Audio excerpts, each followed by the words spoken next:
Assalamualaikum kawan inspirasi, gimana kabarnya?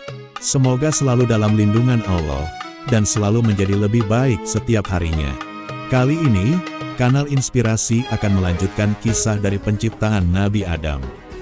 Pada bagian ini, akan mengisahkan saat iblis bersumpah kepada Allah, dan bertemunya Nabi Adam dan Hawa di surga. Bagaimana kelanjutannya? Sebelum itu, jangan lupa subscribe dan aktifkan notifikasinya biar gak ketinggalan video-video yang kita upload.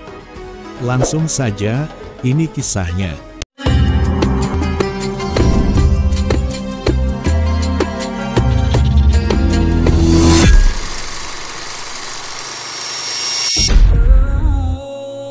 Iblis telah diusir dari surga, dan mendapatkan laknat dari Allah Subhanahu wa Ta'ala, sampai hari kiamat.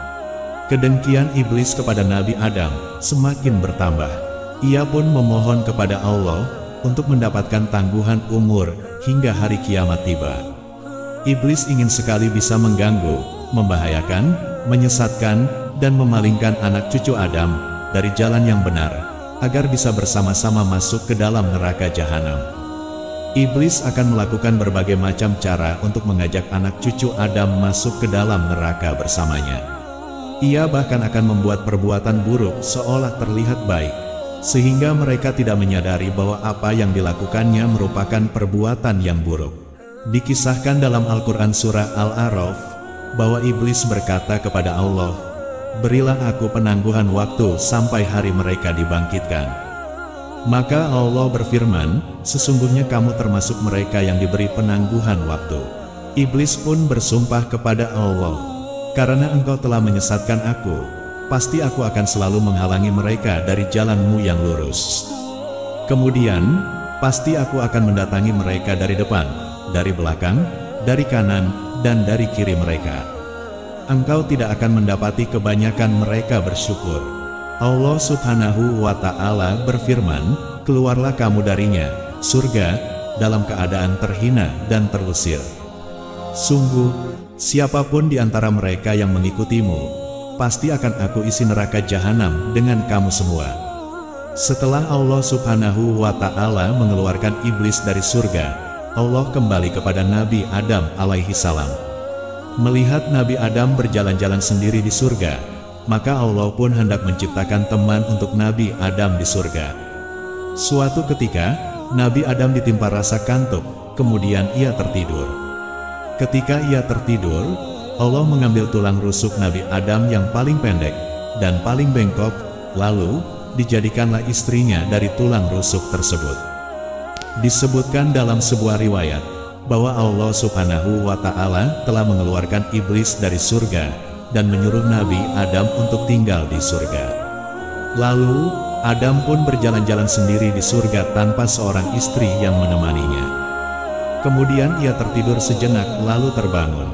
Tiba-tiba di dekat kepalanya duduk seorang wanita yang diciptakan oleh Allah dari tulang rusuknya.